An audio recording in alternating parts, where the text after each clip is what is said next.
Waalaikumsalam warahmatullahi wabarakatuh. Bapak Ibu gimana kabarnya pagi hari ini? Alhamdulillah. Alhamdulillah. Alhamdulillah. Iya, Alhamdulillah. coba saya mau siapa yang raise hand ya? Untuk kelas 11 F1 ada berapa ya? Ini ada 110 partisipan. Coba saya cek dulu ya.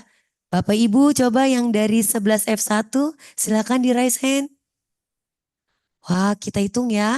Ada berapa nih? Ini. Oh baru satu. Satu tambah nol jadi 10 enggak? Baru satu. Bu Nada, ayo Bu Nada. Diingatkan kembali Bu Nada. Kemudian yang Kita berapa, Bu? berikutnya 11 F2. Coba 11 F2 mana? Saya, Raise Bu. hand. 1, 2, 3. Ah banyak 11 F2 dengan Bapak Heri ya. Alhamdulillah. Udah 30. Alhamdulillah. Terima kasih Bapak Ibu yang 11 F3 dengan Bapak Maul Lydia. Ayo coba saya cek dulu ya. Jadi ketahuan nih Bapak Ibu siapa yang walaupun sibuk meluangkan waktunya untuk Anandanya terkait dengan insya Allah ini adalah untuk masa depan Ananda kelas 11 SMA Islam Al-Azhar 3 di tahun ajaran 2024-2025. Ada berapa Pak Maul? Coba Pak Maul hitung. Nah, nanti biasanya mereka langsung di tempat ini. Oke, sudah 25 katanya. Alhamdulillah. Selanjutnya 11 F4. Wah, itu orang tua dari anak kelas saya nih. Bismillah, mudah-mudahan lebih banyak ya. Mana-mana ya. 11 F4 mana ya? Aduh, saya belum lihat.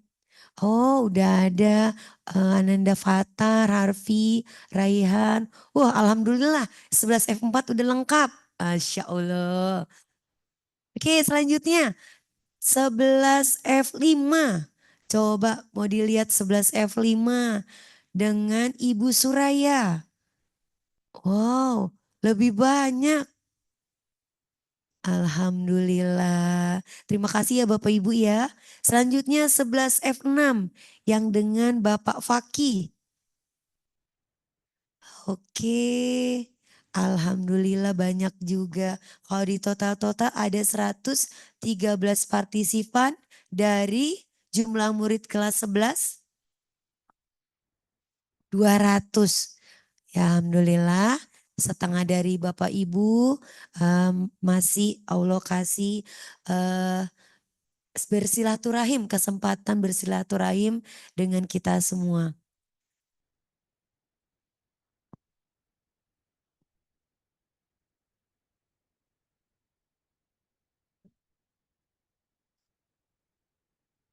Baik Bapak Ibu, terkait ini narasumbernya kebetulan bukan dari SMA Islam Al Azhar 3, namun dari BINUS.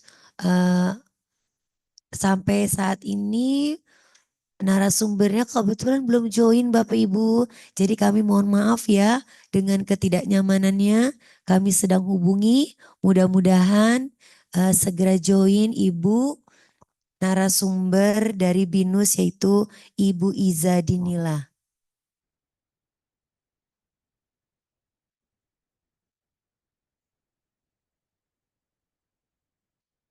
Bapak Ibu, saya setel video lagi ya untuk kegiatan ini. Terima kasih Bapak Ibu.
Bismillahirrahmanirrahim.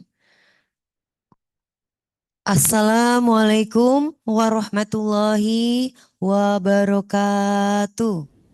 Waalaikumsalam warahmatullahi wabarakatuh. Bismillahirrahmanirrahim.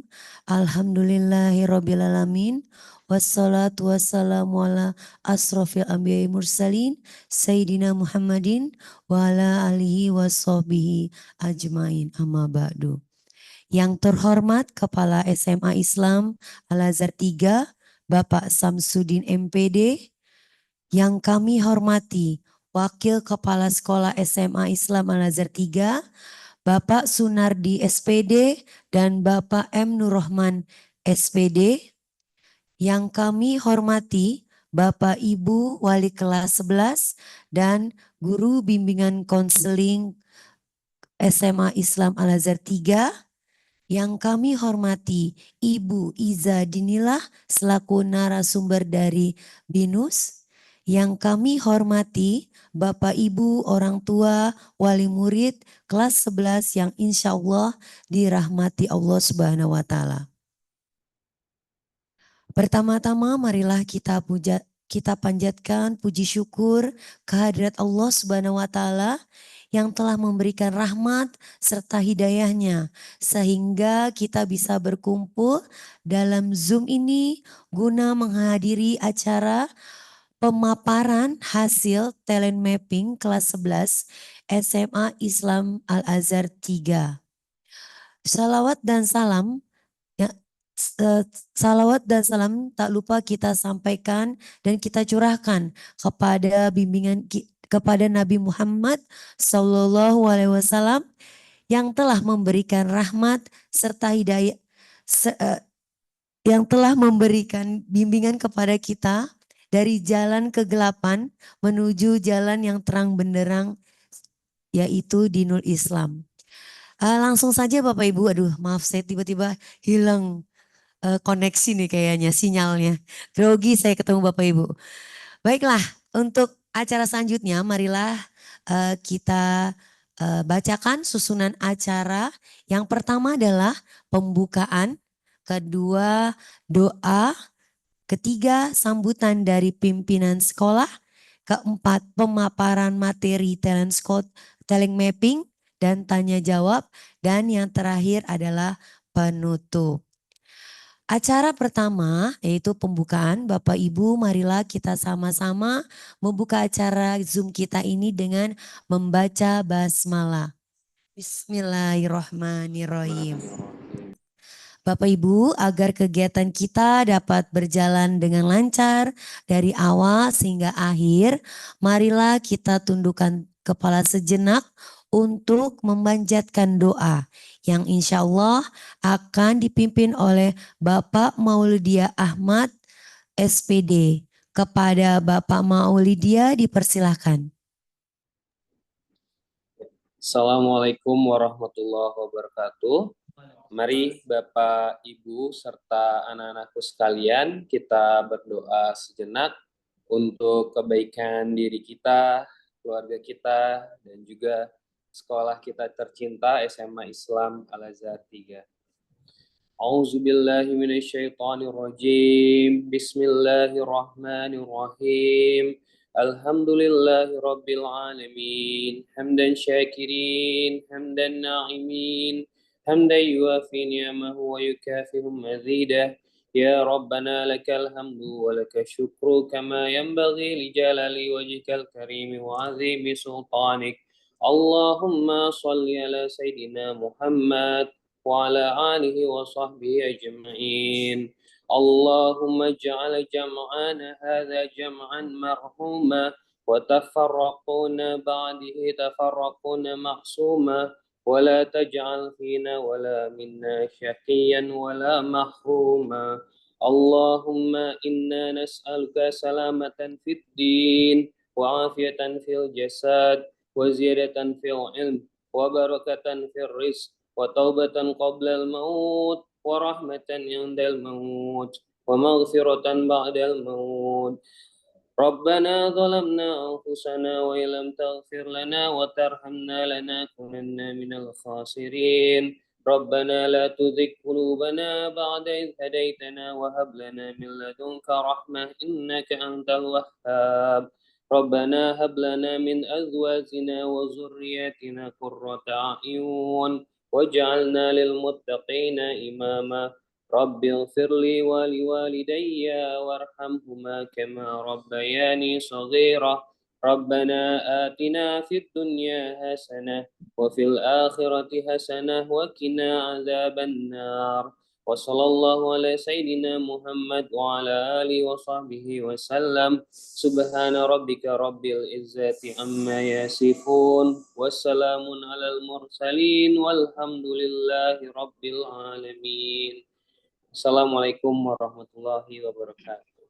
Waalaikumsalam warahmatullahi wabarakatuh. Terima kasih kepada Pak Maulidia. Baik, acara selanjutnya marilah Bapak Ibu semua kita dengarkan sambutan dari pimpinan SMA Islam Al-Azhar 3 yang akan disampaikan oleh Bapak Wakasek SMA Islam Al-Azhar 3 kepada Bapak Sunardi, dipersilakan. Terima kasih Bu Ino. Bismillahirrahmanirrahim. Assalamualaikum warahmatullahi wabarakatuh. Waalaikumsalam. Alhamdulillahirabbil alamin. Allahumma salli ala sayyidina Muhammad wa ala alihi wa sahbihi ajmain. Amma ba'd. Yang sama-sama kita hormati Bapak pimpinan kita, Bapak Samsudin MPD. Yang sama-sama kita hormati Bapak M. Nur Rahman sebagai Wakil Kepala Sekolah. Yang sama-sama kita hormati konselor kita Ibu Izzadinillah. Yang sama-sama kita hormati Bapak Ibu orang tua. Alhamdulillah pada pagi hari ini menyempatkan untuk mengikuti kegiatan pemaparan telemapping. Terima kasih Bapak Ibu. Yang saya hormati Bapak Ibu guru BK dan wali kelas 11 yang hadir membersamai kita di Zoom. Alhamdulillah pagi hari ini atas berkat rahmat Allah Subhanahu wa taala kita dapat berkumpul di Zoom meeting ini dalam rangka mengikuti pemaparan hasil telemapping kelas 11. Salawat dan salam semoga selalu tercurah kepada junjungan Nabi kita Muhammad sallallahu alaihi wasallam beserta keluarga dan para sahabatnya. Baik Bapak Ibu yang berada semua di Zoom meeting, Bapak Ibu kelas 11. Yang pertama, kami mengucapkan banyak terima kasih kepada Bapak Ibu yang sudah hadir di dalam Zoom meeting ini. Yang kedua, kami mengucapkan terima kasih kepada Ibu Iza Dinillah sebagai konselor dari BINUS. Dan tim dari BINUS, terima kasih juga memfasilitasi kegiatan ini. Kemudian Bapak Ibu, pemaparan hasil telemapping kelas 11 ini adalah merupakan gambaran minat dan potensi anak-anak kita. Baik terkait akademik maupun talent dan bakat lainnya. Terutama untuk akademik, insya Allah anak-anak kita yang concern untuk akan melanjutkan ke perguruan tinggi terbaik. Baik negeri maupun swasta. Kemudian hasil telemapping ini pun harus dipadukan Bapak Ibu dengan semangat dan fokus belajar. Terutama untuk persiapan PTN ke depan. Terutama PTN yang terbaik. Kemudian sejak dini kami dari panitia atau dari sekolah ini sudah mempersiapkan anak-anak kita kelas 11 ini semoga nanti dengan hasil telemapping yang dipaparkan tadi, insya Allah nanti anak-anak kita bisa masuk ke dalam jalur prestasi SNBP untuk perguruan tinggi, atau mungkin juga jalur UTBK, SNBT, dan mungkin juga PPKB, talent scouting, dan jalur-jalur lainnya. Jadi mohon Bapak Ibu nanti setelah mendengar pemaparan ini, Anda difokuskan untuk persiapan ke perguruan tinggi.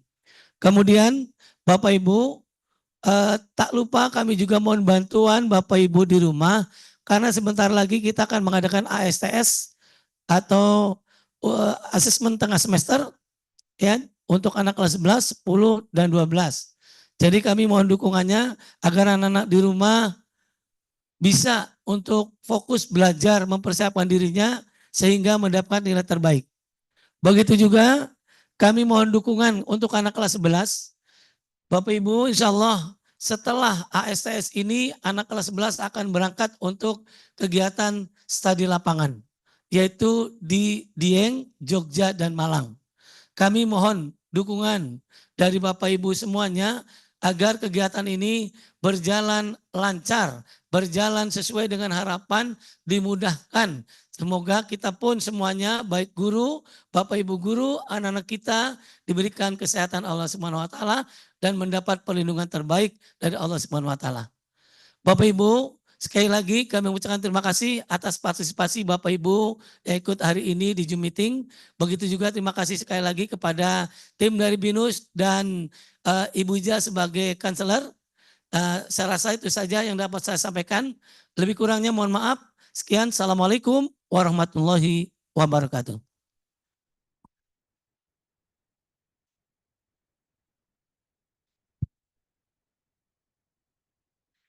Baik, terima kasih kepada Bapak Sunardi untuk sambutannya.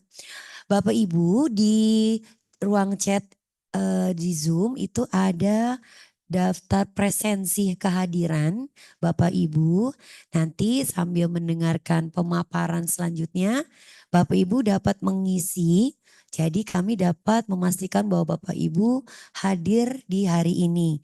Kemudian Bapak Ibu ada satu lagi terkait dengan pemaparan hasil talent mapping ini sebenarnya sudah diberikan kepada seluruh anandanya di iPad-nya di bulan Oktober kemarin.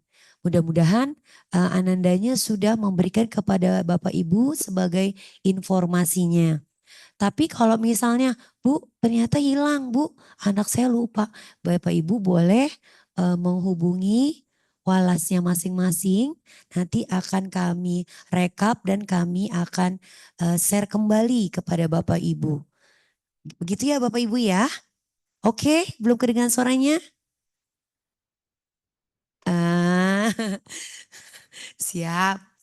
Baiklah, acara selanjutnya kita akan memasuki acara inti, yakni pemaparan materi hasil talent mapping kelas 11 yang akan disampaikan oleh Ibu Iza Dinila. Kepada Ibu Iza dipersilahkan.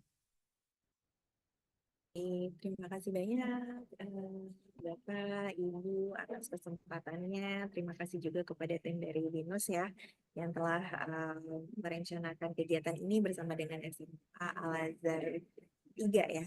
Iya, Al-Azhar Pusat ya. Oke, baik. Mudah-mudahan suara saya terdengar dengan jelas iya. ya, Bapak Punten dan Ibu kurang kenceng deh suaranya. Oh, kurang kencang Iya, ya. Oke, maaf ya Bu. baik. Iya, nggak apa-apa. Kalau sekarang apakah sudah cukup terdengar, Bapak dan Ibu? Iya, sudah lebih naik dari yang Sudah sebelumnya. lebih naik ya dari yang sebelumnya. Oke, baik. Saya akan mulai saja pemaparannya, Bapak dan Ibu. Ini terkait dengan perencanaan karir gitu ya. Sekarang putra dan putrinya sudah berada di kelas 11.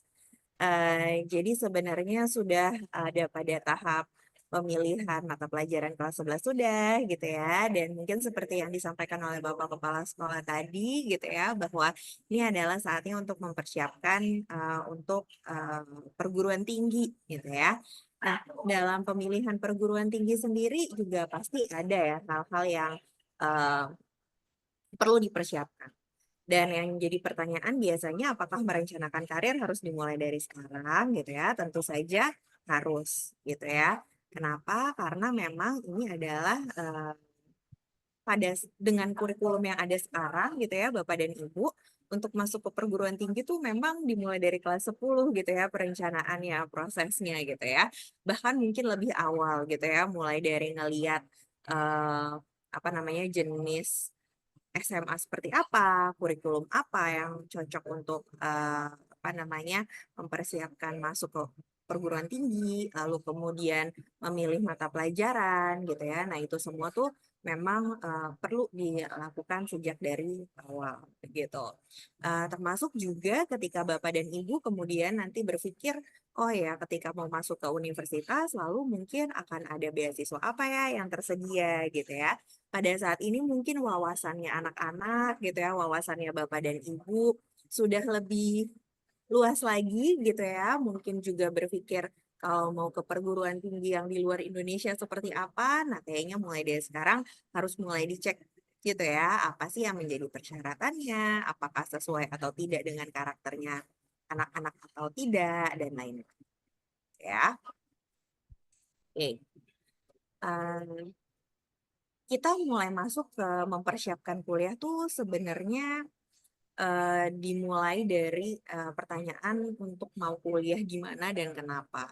Karena ada berbagai jenis pertimbangan yang perlu dipikirkan, perlu didiskusikan bersama dengan anak-anak, bersama dengan guru BK di sekolah gitu ya, juga mempertimbangkan berbagai hal gitu ya. Misalnya lokasinya, biayanya. Kemarin baru aja ada dari mana ya di Instagram itu dari Kumparan kalau nggak salah. Ada tuh informasi tentang biaya kuliah kalau di perguruan di UI kalau nggak salah. Kalau di UI itu berapa sih? Kalau di ITB itu berapa sih gitu ya. Jadi mungkin secara finansial juga harus dipertimbangkan gitu ya. Lalu kemudian lingkungan belajarnya seperti apa dan jurusannya cocok nggak sih sebenarnya sesuai nggak sih dengan minat dan potensinya anak-anak gitu ya. Nah, makanya kalau misalnya kita melihat dalam hal proses pengambilan keputusan karir gitu ya, itu tuh dimulai dari mengenali diri dulu. Kita mulai dari yang sebelah kiri ya, mengenali diri. Jadi tahu dulu apa sih yang menjadi minatnya, apa yang menjadi potensi gitu ya. Lalu kemudian lakukan eksplorasi. Jadi lihat nih di luar sana ada apa saja gitu ya yang tersedia gitu ya. Lalu kemudian menentukan alternatif dan mengambil keputusan. Oke, katanya suara saya kecil. Apakah masih kecil? Enggak, Bu. Oke, Bu. Oke ya, baik kalau gitu. Lalu kemudian yang terakhir baru mengambil keputusan. Gitu ya. Ini adalah langkah-langkah yang harus dilakukan gitu ya, mulai dari tadi ya kelas 10 mengenali diri dimulai dari kelas 10 gitu ya, lalu kemudian melakukan eksplorasi itu harus dimulai dari sekarang gitu ya. Mulai deh datang-datang ke mungkin pameran-pameran pendidikan, open house dari perguruan tinggi gitu ya. Jadi itu juga perlu dilakukan. Kemudian menentukan alternatif juga dilakukan di kelas 11 sampai nanti mengambil keputusan tuh di kelas 12 awal gitu ya. Karena proses pendaftaran ke universitas itu dimulainya dari kelas 12 gitu. Oke, selanjutnya ini. Ketika memilih jurusan gitu ya, kita tuh biasanya bilang jurusan itu tuh harus best fit gitu ya. Apa tuh artinya best fit? Artinya cocok dengan karakter anaknya. Baik secara kemampuan tuh dia adanya di level yang tepat gitu. Supaya apa? Supaya ketika menjalani proses perkuliahan nantinya itu tuh memang sesuai. Kita nggak mau anak-anak kemudian apa ya misalnya kuliah di suatu universitas yang mungkin anak ini tuh struggle gitu atau harus berusaha keras untuk kemudian mengikuti perkuliahan di sana ya atau bisa aja ada kemungkinan ternyata universitasnya terlalu mudah nih opsinya gitu ya. Bapak dan Ibu ini kayaknya agak berisik ya. Saya boleh coba pindah lokasi dulu ya sebentar ya.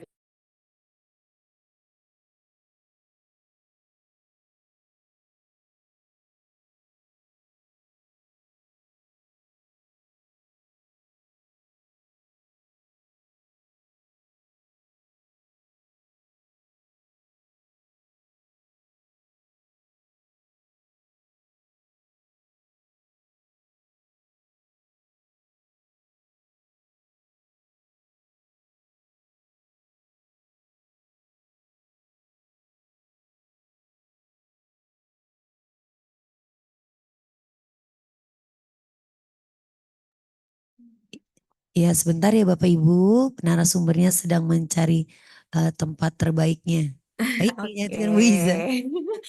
Mohon maaf ya, mudah-mudahan sekarang sudah lebih jelas gitu ya. Oke, kita lanjut ya Bapak dan Ibu. Jadi ketika memilih kuliah, memilih universitas gitu ya, dan jurusan, kita inginnya tuh memang benar-benar tepat dengan kemampuannya anak-anak. Tadi ya, jangan terlalu susah kemudian dia struggle di kampus gitu ya, tapi juga jangan terlalu mudah sehingga dia ngerasa kayak, ah ini gampang, kegampangan buat aku nggak ada challenge-nya gitu ya.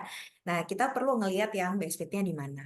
Dan ketika kita ngomongin terkait dengan jurusan gitu ya, biasanya konsep yang kita pakai itu namanya konsep ikigai gitu ya. Konsep ikigai itu apa sih? Intinya adalah di mana seseorang itu kemudian nanti dalam hidupnya tuh merasa kehidupannya tuh bermakna gitu ya, dan dia mencapai kesejahteraan hidup. Jadi bukan cuma bermakna tapi juga sejahtera gitu.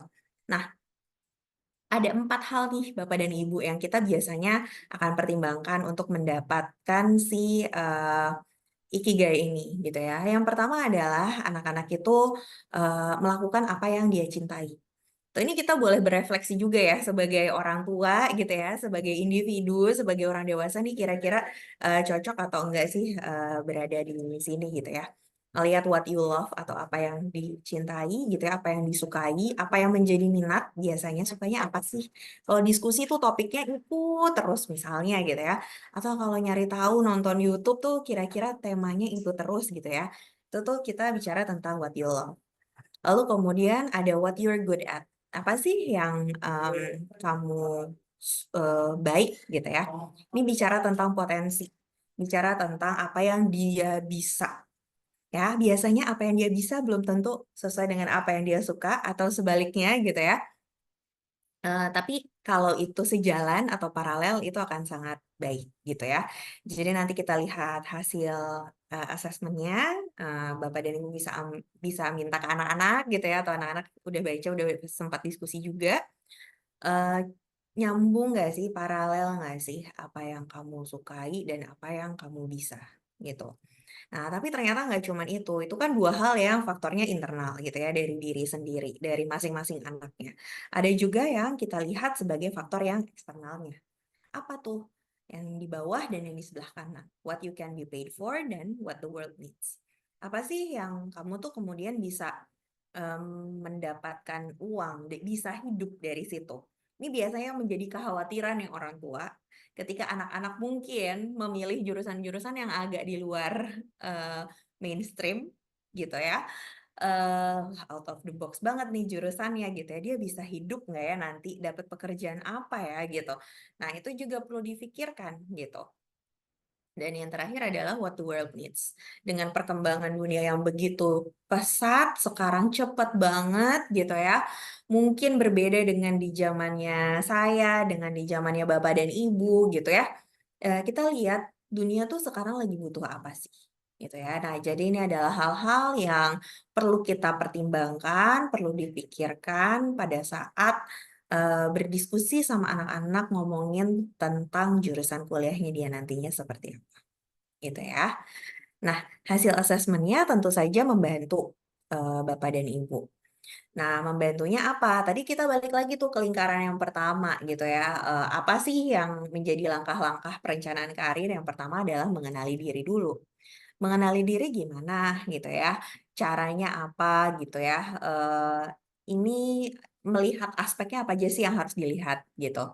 Nah, kalau misalnya mengacu pada hasil asesmen yang Bapak dan Ibu punya, yang sudah anak-anak kerjakan, itu ada 4 hal. Tipe kepribadian, minat, cara belajar, dan nilai atau value gitu ya. Nah, ini untuk mengenali diri. Apa yang disukai gitu ya. Jadi tadi kan mengenali diri tuh bisa ada 2 ya faktor internalnya. Yang pertama adalah what you love atau apa yang dia sukai, sama what you're good at atau apa yang dia bisa atau dia kuasai. Nah, kalau yang disukai nih kita perlu lihat 4 hal ini, tipe kepribadian, minat, cara belajar, dan nilai. Nah, pertama dalam mengenali diri, kalau di hasil asesmen gitu ya, Bapak dan Ibu bisa lihat tipe kepribadian. Kita melihat posisi nyamannya anak-anak gitu ya. Jadi kalau misalnya ngelihat ke tipe kepribadian tuh bicara mengenai kita tuh nyamannya seperti apa sih? Kita bisa menjadi diri sendiri tuh kalau bagaimana gitu ya. Nah, eh, untuk mengenali tipe kepribadian seseorang ada 4 aspek. Ya, yang pertama adalah untuk melihat dengan melihat cara seseorang itu mendapatkan energi. Biasanya di sini kalau Bapak dan Ibu ngelihat ke hasil asesmennya gitu ya, ada I atau E. I itu introvert, E itu adalah extrovert. Dia tuh bentuknya kontinum. Jadi ekstrim kanan dan ekstrim kiri. Bisa ada di tengah, ada yang di ambivalen, mungkin banget ada orang-orang yang seperti itu gitu ya. Atau dia nanti cenderung ke introvert atau cenderung ke extrovert. Karena dia adalah bentuknya adalah apa ya, mengenali diri dari sisi karakter, ini tuh nggak ada hubungannya dengan kemampuan. Kalau kemampuan kita ngomongin hal yang lain lagi gitu ya. Tapi ini lebih ke arah eh, dia tuh orangnya dapat energinya dari eh, melakukan refleksi, berdialog dengan diri sendiri gitu ya, kemudian merenung, atau dia tuh mendapatkan energinya dengan cara bersosialisasi gitu ya, berkumpul bersama-sama dengan teman-teman banyak gitu ya. Gimana sih cara dia mendapatkan energi gitu ya. Dan ini juga tentu saja berhubungan dengan pekerjaan apa yang dirasanya kemudian lebih nyaman. Ada pekerjaan-pekerjaan tertentu yang memang cenderung membutuhkan apa namanya, memang aktivitas kerjanya tuh lebih banyak sendiri. Gitu ya. Ada juga pekerjaan-pekerjaan lain yang aktivitas kerjanya itu cenderung lebih bersama dengan orang lain gitu ya, bersama-sama. Contohnya apa? Contohnya misalnya jadi apa ya? Air traffic controller gitu ya. Itu kan pekerjaan yang sangat individual gitu ya. Jadi sendiri. Akuntan cenderungnya lebih sendiri gitu ya. Kecuali dia ketemu klien gitu ya. Tapi dia pekerjaannya basicnya lebih banyak ngerjainnya sendiri gitu ya. Tapi ada juga pekerjaan-pekerjaan yang barengan sama orang lain. Contohnya apa? Menjadi guru. Ya, dia harus mungkin banyak ketemu orang gitu ya. Dan ketika secara pribadi atau secara personality itu dia introvert, ya mungkin energinya, baterainya tuh jadi lebih cepat habis gitu. Tapi bukan berarti nggak bisa. Ini hanya masalah preferensi, masalah kenyamanan gitu.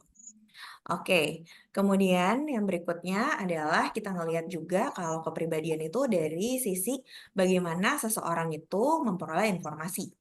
Nah, caranya itu ada 2 ekstrim lagi, yang ekstrim kanan dan kiri gitu ya. Yang satu itu adalah sensing, yang satu lagi adalah intuition gitu ya. Sensing tuh artinya apa? Artinya dia tuh harus ngeliat sesuatu tuh fakta-faktanya apa sih, harus bisa dia lihat, harus bisa dia dengar, harus bisa dia buktikan secara empiris gitu ya, kurang lebih. Orang yang intuition di sisi yang lain gitu ya, dia ketika memperoleh informasi itu banyaknya berdasarkan prediksi, abstraksi, berdasarkan feeling. Bukan feeling yang tidak berdasar ya Bapak dan Ibu, tapi feeling yang lebih kayak berdasarkan prediksi. Dia dulu pernah mengalami ini, kemudian dia prediksi seperti apa, kayak gitu. Nah, hubungannya apa dengan pekerjaan? Kita perlu lihat pekerjaan mana sih yang lebih cocok kalau pola perolehan informasinya tuh seperti itu gitu. Mungkin pekerjaan-pekerjaan yang lebih kreatif, lebih inovatif, mungkin kaitannya lebih banyaknya dengan intuition gitu ya. Tapi pekerjaan-pekerjaan yang lebih structured gitu ya, nah dia tuh harus sensing. Kalau misalnya mau pakai contoh yang tadi gitu ya, perbandingannya mungkin kalau jadi akuntan nggak mungkin dia intuition kan. Dia harus lihat faktanya apa, angka-angkanya kayak gimana gitu ya. Tapi kalau misalnya dia mau jadi lawyer gitu ya, mungkin dia ada percampuran gitu ya. Ketika dia intuition ya dia ngelihat juga nih kasus-kasus sebelumnya kayak gimana sih prediksinya ketika dia ngambil kasus ini tuh akan kayak apa gitu ya. Jadi itu nggak ada hubungannya balik lagi dengan bisa atau nggak bisa, ini lebih ke nyaman atau nggak nyaman. Nah, kemudian aspek yang ketiga adalah cara seseorang mengambil keputusan. Dia tuh ada 2 ekstrim lagi, ada thinking dan ada feeling, T atau F. Thinking adalah orang-orang yang ketika mengambil keputusan dia akan melihat berdasarkan bukti-bukti yang ada gitu ya. Hanya pokoknya logika banget pengambilan keputusannya. Ada orang-orang yang feeling, yang mengambil keputusan itu karena perasaan. gitu ya. Aduh, aku kasihan sama dia, jadinya aku gini deh gitu ya. Atau ada anak-anak yang nggak peduli gitu ya, sesimpel ketika ada orang minta-minta di jalan gitu ya, dia ambil, dia kasih atau enggak, ada yang pertimbangannya karena feeling, ada yang pertimbangannya karena thinking gitu ya. Nah, tentu saja balik lagi, ini pekerjaan apa sih yang lebih banyak apa namanya thinkingnya, pekerjaan apa yang lebih banyak feelingnya gitu ya, dan itu apa namanya kemudian nanti membuat anak ini atau individu ini merasa nyaman dalam pekerjaannya gitu ya. Lalu kemudian yang berikutnya adalah aspek bagaimana seseorang itu memandang dunia.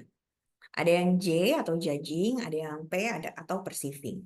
Nggak ada hubungannya balik lagi dengan judging itu berarti dia suka ngejudge ya orangnya. Enggak, bukan itu. Memandang dunianya ya, bukan memandang orang lain yang judging atau perceiving. Ketika orang itu judging, dia itu melihat dunia itu sebagai suatu hal yang perlu dia buat perencanaannya, harus dia buat strukturnya. Ya, jadi dia tuh pasti punya kayak planning gitu ya dalam kehidupannya, mungkin cenderung lebih terstruktur, lebih rapih gitu ya. Dibandingkan dengan orang-orang yang perceiving gitu ya, dia tuh ketika memandang dunia tuh cenderung ngelihatnya tuh go with the flow. Ya, jadi kayak oh ya udah lihat aja nanti gitu. Apa yang cenderung nggak terlalu ambil pusing gitu ya, cenderung dia kayak ya udah ikutin aja, jalanin aja gitu. Nah, jadi ini ada kaitannya dengan apakah anak itu atau individu itu lebih cenderung dinamis atau terstruktur. Ada anak-anak yang ada plus minusnya. Nggak selalu orang-orang yang judging itu lebih baik gitu dibandingin orang-orang yang perceiving dan sebaliknya. Orang yang judging ya bagusnya dia punya perencanaan, tapi cenderung nanti dia lebih rigid ketika ada perubahan-perubahan atau berada dalam kondisi pekerjaan yang cenderung dinamis, itu tuh dia butuh waktu untuk melakukan adaptasi. Sedangkan orang-orang yang perceiving karena memang slogannya adalah go with the flow gitu ya, jalanin aja hidupnya, cenderung lebih dinamis memang ketika nggak berada dalam situasi-situasi yang mudah berubah gitu ya, dia cenderung kayak udah jalanin aja aku bisa gitu ya, jadi lebih adaptable. Tapi di sisi lain ya ketika harus berhadapan dengan mungkin pekerjaan-pekerjaan lebih terstruktur, nah itu tuh dia cukup struggle gitu ya untuk misalnya dia apa namanya menghadapi deadline dan lain-lain gitu ya. Nah itu apa namanya J atau P. Nah kalau anak saya secara kepribadian ternyata sama pekerjaan yang dia tuju itu nggak cocok gimana? Itu nggak bisa dong. Ya bisa aja ada orang-orang yang sukses gitu ya berada dalam pekerjaan-pekerjaan tertentu yang mungkin nggak sesuai dengan tipe kepribadian dia. Bisa. Tapi ya itu tadi ya, dia perlu punya manajemen diri yang baik, pengelolaan diri yang baik, sehingga dia bisa manage tuh meskipun dia nggak sesuai gitu ya, mungkin dia nggak terlalu nyaman dalam pekerjaan itu, dia tetap bisa performing well gitu ya, atau punya performa yang baik di situ gitu. Balik lagi tadi ya, tentu saja ketika semua ini paralel akan lebih mudah jalannya gitu ya. Mungkin kayak polisi tidurnya nggak terlalu banyak gitu ya, tapi kalau misalnya dia ternyata nggak pas gitu ya, ya lebih banyak challenge-nya aja gitu ya, nggak berhubungan kok dengan kesuksesan. Lalu kemudian yang berikutnya adalah ketika kita mengenali diri, kita lihat juga minatnya apa. Jadi biasanya tuh tadi dua hal ini ya Bapak dan Ibu, kalau misalnya kita mau ngeliat, dari tadi kan ada 4 nih dalam mengenali diri gitu ya dalam hasil assessment-nya. Biasanya yang 2 terdepan saya jelasin ini nih adalah yang drive yang paling besar pengaruhnya gitu. Nah, yang minat gitu ya, kita biasanya bicara bahwa di dunia ini manusia itu bisa dibagi menjadi 4 tema minat besar gitu ya. Yang pertama adalah realistik, yang atas tuh yang warnanya merah, the practical doer, ya biasanya orangnya lebih praktikal, mereka lebih scientific, lebih methodological, mereka suka bekerja di luar ruangan, mereka suka bekerja dengan alat gitu ya, mereka suka pekerjaan-pekerjaan yang cenderung lebih dinamis gitu ya. Itu sih orang-orang yang realistik atau the practical doer. Ada juga orang-orang yang menjadi investigatif, bidang apa tema minatnya. Investigatif nih, the curious analyst, dia tuh punya keingintahuan yang tinggi, suka mengobservasi, suka menganalisis gitu ya.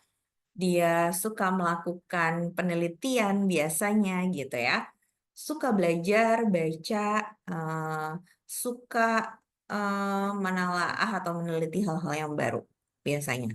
Nggak selalu di area IPA, IPS pun bisa menjadi historian misalnya, menjadi sejarawan. Itu kan dia perlu punya rasa keingintahuan yang tinggi, dia harus mau belajar atau baca gitu ya. Jadi nggak identik kok dengan IPA, IPS pun orang-orang investigatif tuh juga ada gitu. Lalu kemudian bidang minat berikutnya adalah artistik. Dia tuh dinamainnya tuh the creative maestro. Sebenarnya kata kuncinya tuh bukan seni ya, tapi kreativitas. Karena ada juga kok orang-orang yang bekerja di bidang-bidang kreatif, tapi nggak seniman gitu, itu juga masuknya ke minat artistik. Dia bisa inovatif, intuitif, kreatif, mereka suka keindahan biasanya gitu ya. Lalu kemudian ada sosial, bidang minat sosial nih yang di bawah, itu kita bilangnya the people hero. Jadi dia tuh suka punya minat untuk berinteraksi dengan orang lain, tapi tujuannya adalah untuk membantu. Ya, jadi dia pengennya bantuin orang gitu. Sukanya nge-train orang gitu ya, sukanya tuh memberikan informasi ke orang lain, sukanya tuh membantu orang lain gitu. Lalu kemudian ada bidang minat enterprising. Dia bilangnya the charismatic CEO ini adalah orang-orang yang suka berinteraksi dengan orang lain, tapi tujuannya adalah untuk memberikan inspirasi, tujuannya adalah untuk mempengaruhi orang lain, gitu ya. Influencing, persuading, performing. Jadi ini adalah orang-orang yang kalau kita bilang mungkin punya jiwa kepemimpinan yang tinggi gitu ya, minat kepemimpinan yang tinggi, jadi dia memang sukanya ngelit orang. Sukanya tuh inspiring others, gitu. Lalu kemudian yang terakhir adalah bidang minat konvensional. Bukan berarti konvensional ya dalam arti kata harfiah dalam bahasa Indonesia gitu. Tapi dia tuh dibilangnya the efficient organizer. Jadi dia tuh sukanya mengelola sesuatu. Membuat segala sesuatu tuh terstruktur, rapi, suka bekerja dengan data, angka gitu ya. Dan orangnya biasanya detail. Nah, kalau bedanya gitu ya, orang-orang yang enterprising tuh mungkin menjadi CEO atau menjadi leader gitu ya. Orang-orang konvensional nih menjadi manager gitu ya, orang yang bisa memanage sesuatu. Nah, eh, biasanya anak-anak di kelas 11 dan kita individu dewasa itu punya minat di 2-3 yang tinggi.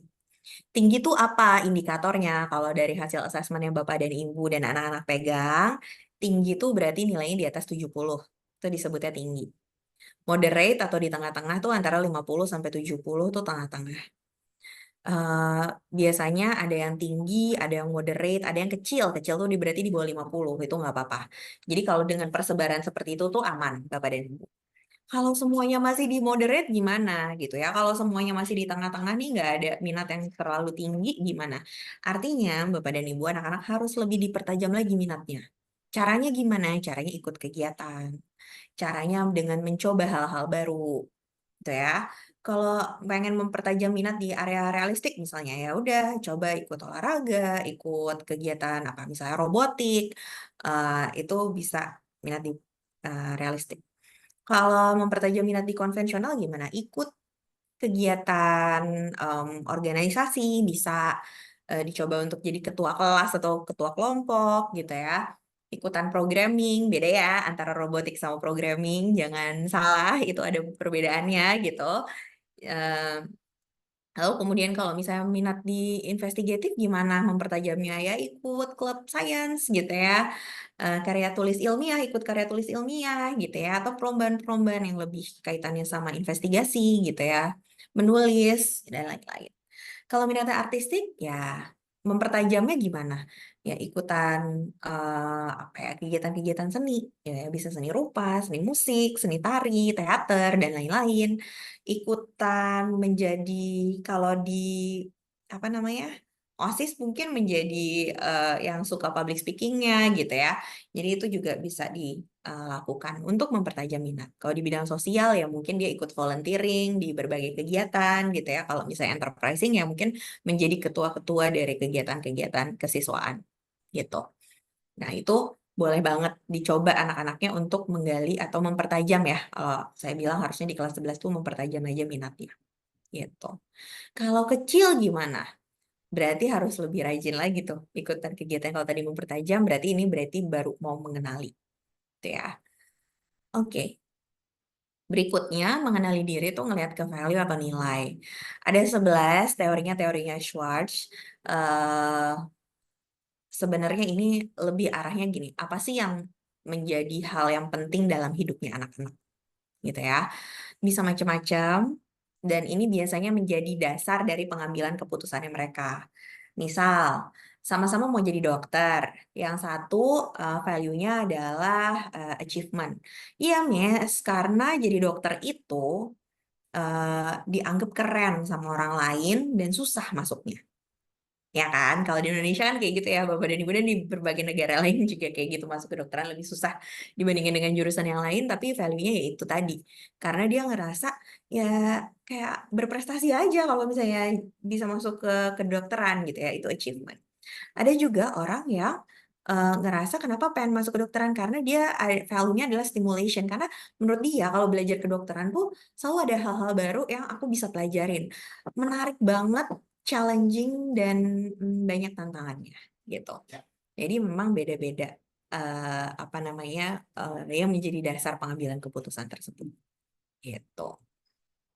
Nah, yang berikutnya adalah dilihat dari sisi cara belajarnya.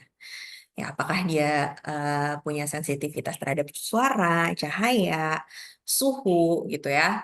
Nah, ada anak-anak yang mengambil keputusan, oh aku mau kuliahnya di sini karena apa namanya enak Miss, di situ sejuk lingkungan belajarnya gitu ya. Tapi aku nggak mau kuliah di lokasi lain gitu ya atau di kota lain karena di situ panas, nggak enak kayaknya deh kuliah di tempat yang sepanas itu gitu ya. Jadi itu tuh juga mempengaruhi. Ini biasanya jadi kalau kita ngomongin tentang cara belajar, biasanya bukan cuma bicara tentang jurusannya ya, tapi bicaranya tentang kondisi lingkungan belajarnya atau ya kampusnya, perguruan tingginya, itu lokasinya di mana, kayak gimana, ruang kelasnya dan lain-lain. Ya. Jadi itu lokasinya di dalam atau di luar ruangan, dia lebih cocok belajar di mana gitu ya. Dalam konteks yang formal atau non formal gitu ya. Bisa dilihat ada mungkin universitas-universitas yang cenderung lebih non-formal, interaksi antara dosen dengan mahasiswanya, ada yang cenderung lebih formal gitu ya, itu mempengaruhi juga kenyamanan dia pada saat belajar gitu ya, yang mempengaruhi juga kemudian nanti performance-nya dia. Ya, motivasinya internal atau eksternal, apakah dia lebih belajarnya tuh individu gitu ya, jadi dia cenderung belajar sendiri atau dia suka berkolaborasi dengan teman-teman yang lain gitu ya pada saat belajar. Itu juga perlu dilihat nanti mata kuliahnya di kampusnya tuh ternyata banyak tugas-tugasnya lebih individu. Oh, cocok nggak nih dia dengan kondisi kayak gitu? Atau banyak tugasnya yang lebih banyak kolaborasi gitu ya. Cocok nggak sih dia dengan kondisi seperti itu? Lalu kemudian bagaimana persepsi dia terhadap tantangan, kemandiriannya dia, apakah dia bisa belajar secara mandiri atau butuh arahan-arahan yang lebih banyak, dan struktur belajarnya seperti apa. Apakah lebih terstruktur atau nggak terstruktur pun ya nggak apa-apa. Gitu ya. Nah, berbagai hal ini mungkin perlu didiskusikan bersama dengan anak-anak gitu ya ketika memilih kampusnya juga. Ya, apakah Bapak dan Ibu siap melepas anak-anak ini untuk belajar di luar kota misalnya atau di luar negeri yang lebih jauh lagi. Itu tentu saja dilihat juga dari cara belajarnya dia, tingkat kemandiriannya dia juga. Gitu ya. Nah, itu baru part pertama nih, mengenali diri dari sisi apa yang dia sukai. Yang berikutnya, mengenali diri dari sisi apa sih yang menjadi kekuatan. Bagaimana cara memahami kekuatan atau mengetahui kekuatannya? Lihat umpan balik dari orang lain ya, lihat feedbacknya. Orang lain tuh bilang aku tuh gimana sih? Gitu ya, biasanya kayak gitu anak-anak ya. Bapak dan Ibu juga boleh ngasih feedback dari Bapak dan Ibu ke anak-anak gitu ya, melihatnya kayak gimana, apa yang menjadi kekuatannya. Lalu kemudian lihat dari nilai rapor juga ya. lihat tuh nilai rapornya. Pasti kemarin waktu memilih mata pelajaran di kelas 11 juga ngeliat kan nilai raportnya. Pasti sekolah juga memberikan arahan gitu ya. Oh dia bagus di sini nih Bu kekuatannya gitu ya. Jadi lihat dari nilai rapornya yang bagus tuh apa. Lalu kemudian lihat juga dari prestasi. Biasanya prestasinya apa saja. Nah ini kalau misalnya dari hasil assessment gitu ya.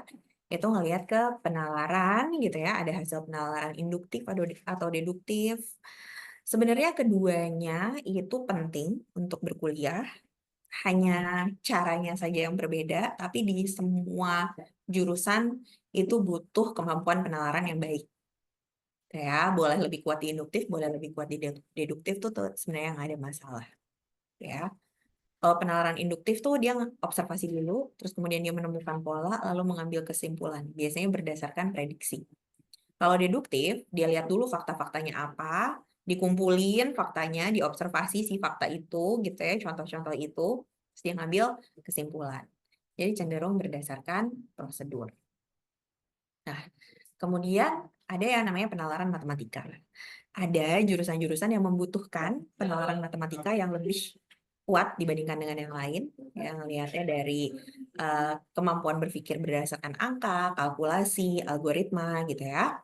Lalu kemudian ada juga visualisasi, ada jurusan-jurusan yang membutuhkan kemampuan visual yang lebih tinggi dibandingkan dengan yang lain, seperti arsitektur, desain gitu ya, teknik mesin, itu biasanya dia butuh tuh kemampuan visualisasi yang lebih tinggi gitu ya.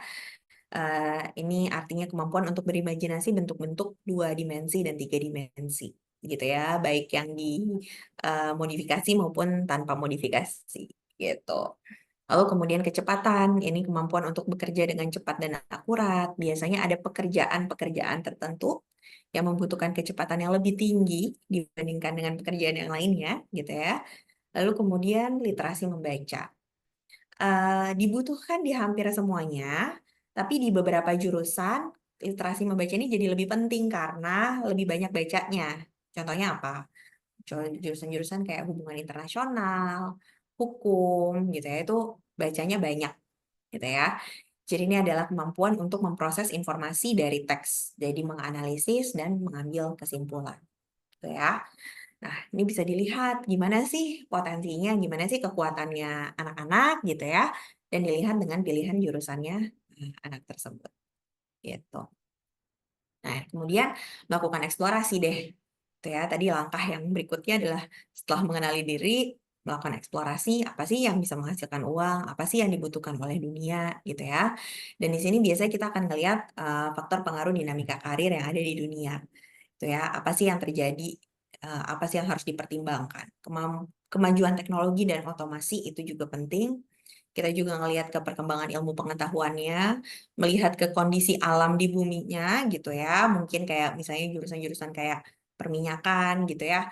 Itu tuh nanti mungkin beberapa puluh tahun lagi dia akan agak turun gitu. Kenapa? Karena memang ya cadangan minyak bumi di dunia mungkin makin menipis. Justru perlu switching ke energi terbarukan kayak gitu. Nah, itu tuh juga perlu kita lihat trennya gimana gitu ya. Kemudian fokus perhatian manusia tuh sekarang kemana sih gitu ya. Sekarang yang lagi trending tuh sebenarnya ngelihat manusia tuh dari sisi mana sih gitu ya. Dan kemudian tentu saja kondisi sosial, ekonomi, dan politik dunia gitu. Nah, kalau kita ngelihat emerging career industry-nya, kita boleh mengerucut fokusnya sekarang tuh ke 3 hal ini. Yang pertama adalah sustainability atau keberlanjutan, gitu ya, di mana-mana subsidi kendaraan listrik gitu ya yang cukup tinggi gitu ya. Tapi sebenarnya mainnya atau areanya itu adalah di area sustainability gitu ya. Semua perusahaan itu sekarang ngelihatnya ke gimana caranya membuat produk-produk atau proses bisnisnya itu sustainable gitu. Lalu kemudian yang kedua itu adalah human care and well-being. Jadi area-area terkait dengan manusia itu juga pasti dibutuhkan juga gitu ya di masa depan. Dan yang kemudian yang terakhir adalah teknologi. AI, data science, programming itu tuh masih tentu saja dibutuhkan. Ya, jadi ini adalah 3 area yang cukup emerging. Nah, yang ketiga, yang terakhir adalah mencari opsi dan memutuskan, gitu ya. Jadi, bikin nih prioritas jurusan, universitas, kemudian apa langkah-langkah yang perlu dilakukan mulai dari sekarang sampai dengan nanti pendaftaran, sehingga dia bisa diterima dan mencapai tujuannya tersebut, gitu. Oke, kalau dari saya mungkin itu saja, Bapak dan Ibu. Terima kasih banyak atas perhatiannya. Saya kembalikan lagi kepada MC untuk mungkin sesi tanya jawab, gitu ya. Terima kasih, selamat pagi.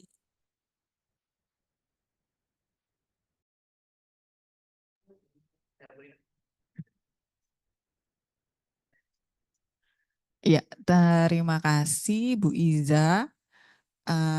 Berikutnya dibuka sesi tanya jawab. Mungkin bisa raise hand kepada Bapak Ibu orang tua murid ataupun Ananda, nanti akan kami pilih, atau mungkin bisa juga menulis di kolom chat. Ya.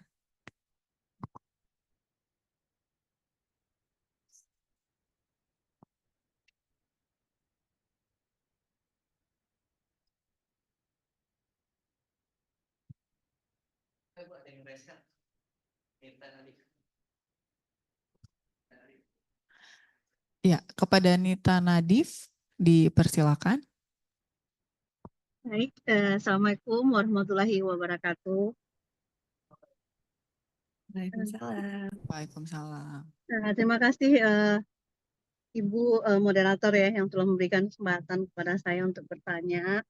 Mohon maaf saya nggak pakai background karena di jalan. Tadi terima kasih untuk Ibu siapa mohon maaf Ibu Iza ya udah memaparkan yang menurut saya sih luar biasa. Awam bagi kami yang orang tua ya mungkin dari industri lain sehingga dapat ilmu lah ya, yang luar biasa gimana mengarahkan anak-anak ya ke masa depannya menggapai mimpi yang pastinya kita sebagai orang tua sangat mengharapkan hal-hal positif buat pencapaian cita anak-anak kita gitu. Nah, tadi saya melihat teori-teorinya pengen seperti yang teori yang Ibu sampaikan tadi kita jalankan. Namun pada perjalanan waktu ujungnya itu kita kan sebagai orang tua walaupun juga anaknya berujung pada saya mau kerja di mana sih kan ujungnya itu ya Bu ya. Ya, ujungnya itu punya penghasilan untuk masa depan, kita supaya kehidupannya selalu berjalan gitu. Nah, pada saya kebetulan bekerja ya. Jadi saya banyak melihat anak-anak yang tidak sesuai dengan tempat mereka bekerja gitu loh ya.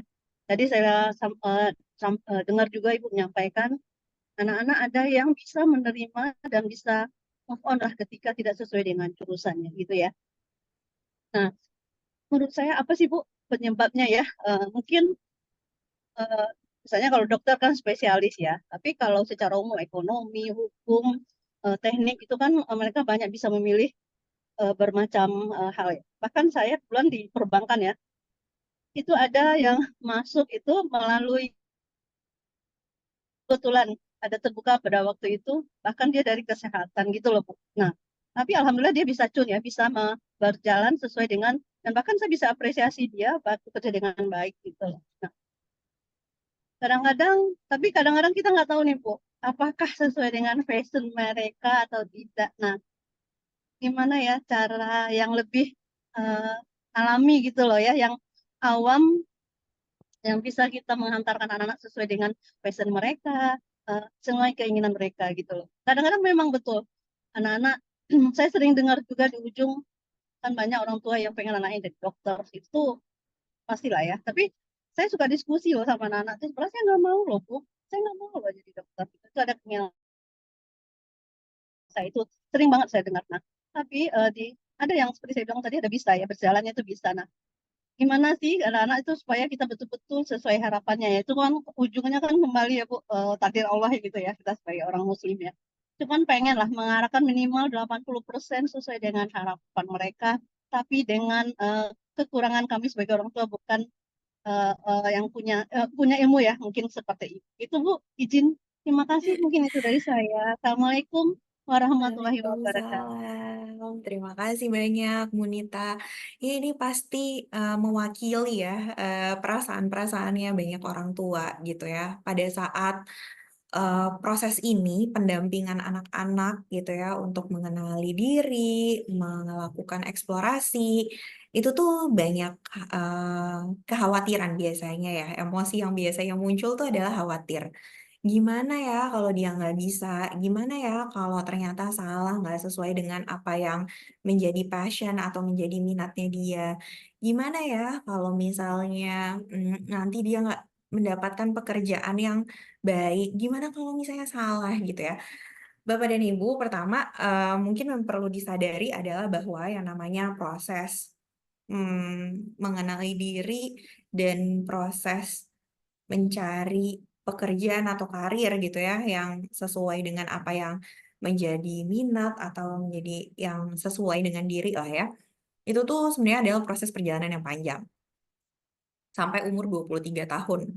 Itu aja kayak 23 tahun tuh udah lulus kuliah ya kalau misalnya anak-anak sekarang gitu. Jadi ketika ada perubahan-perubahan itu ya dihadapi dengan wajar bahwa ini masih proses pengenalan diri. Kekhawatiran itu pasti ada gitu. Tapi kemudian yang pertama adalah kita mungkin perlu diskusi lebih banyak ketika anak-anak itu berusaha untuk mengenali diri. Caranya banyak, salah satunya adalah dengan asesmen.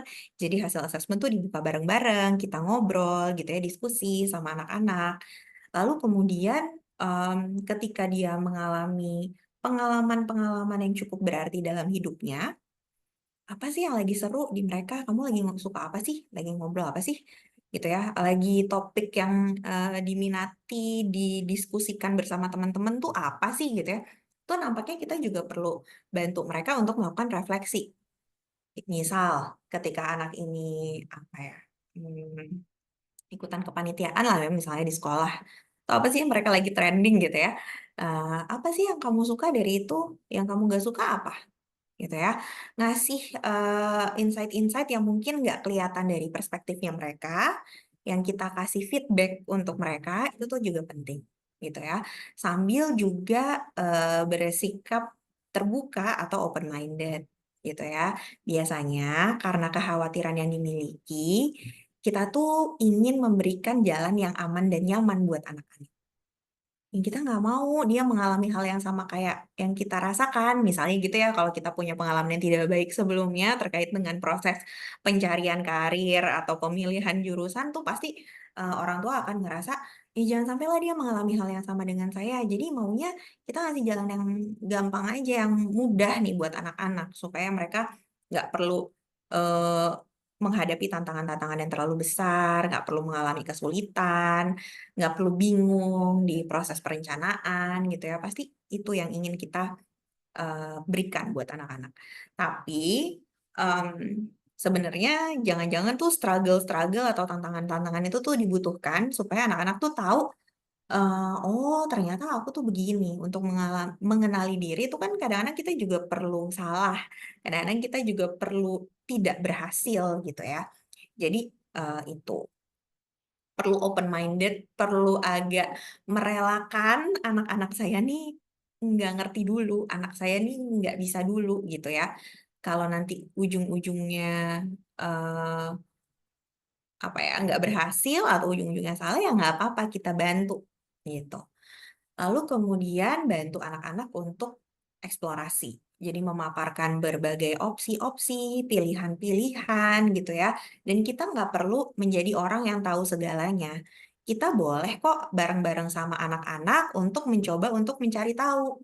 Tuh, kayak tadi datang ke misalnya pameran pendidikan, kan kita nggak tahu nih sama anak kita gitu ya. Dan pertanyaan-pertanyaan ingin tahu, pertanyaan-pertanyaan yang spontan, itu nggak apa-apa kok kita ajukan gitu ya.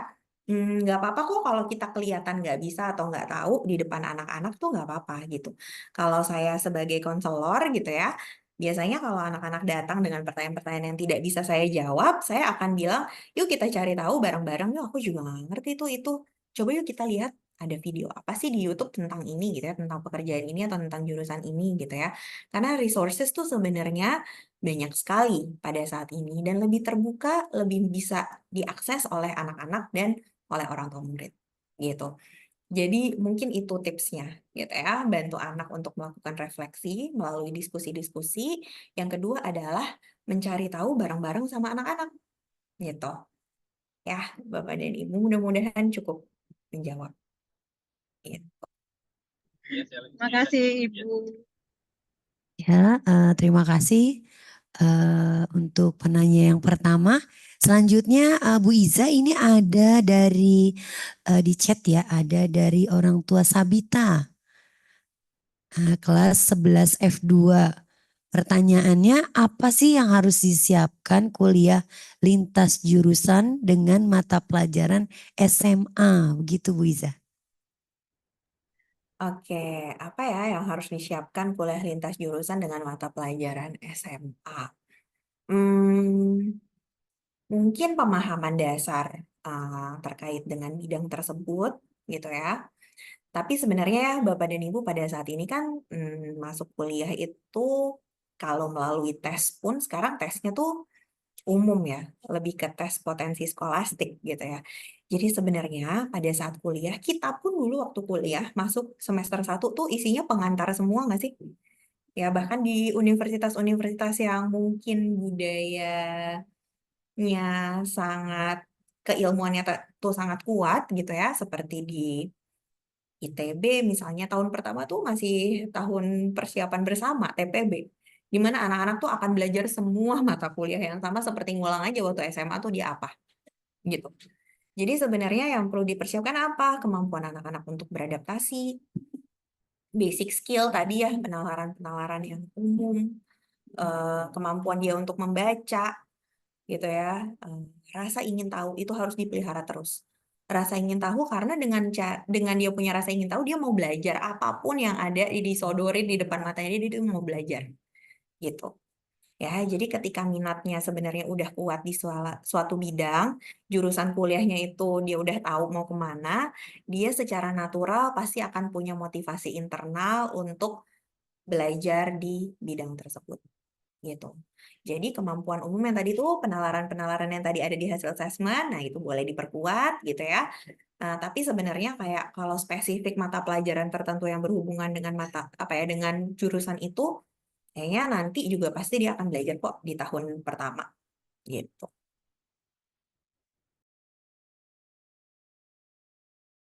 Demikian jawabannya. Silakan Ya, dilanjutkan. gimana Ibu Sabita? Mamanya Sabita ya? Untuk jawaban dari narasumber kita, mudah-mudahan sudah cukup ya. Untuk selanjutnya ada lagi nggak Ibu? Bu, mamanya Ember dari 11 F1. Oh, menurut saya kuliah itu membentuk pola pikir dan jadi pondasi untuk belajar selanjutnya di tempat mereka bekerja masing-masing nanti. Jadi lulus kuliah bukan berhenti belajar, tapi justru start mulai belajar hal-hal yang baru. Agree saya ini, cocok sama saya. Oke, silakan atau ada yang ditambahkan untuk Bu Iza?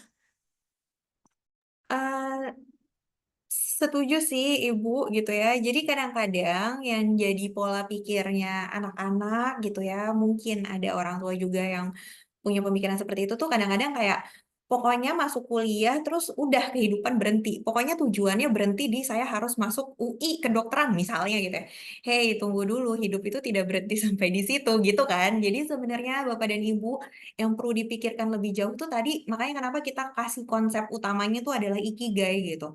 Karena sebenarnya nggak berhenti kok di eh, apa namanya bisa masuk ke universitas A dan jurusan itu gitu ya. Tapi sebenarnya kan kehidupan masih panjang ya. Yang perlu dipikirkan tuh justru kehidupan panjangnya itu nanti gitu. Kuliah ini kan sebenarnya pathway-nya gitu ya, jalannya menuju ke tujuan karir yang lebih besar tadi gitu. Itu sih Ibu. Silahkan kalau ada pertanyaan lebih lanjut. Oke, baik. Terima kasih untuk Bu Iza. Bapak Ibu ada lagi? Coba saya cek ada yang raise hand nggak? Bapak Ibu ditanya silahkan terkait dengan hal ini karena ini kesempatan kita untuk banyak cari tahu untuk anak-anak kita semua. Ya, ada?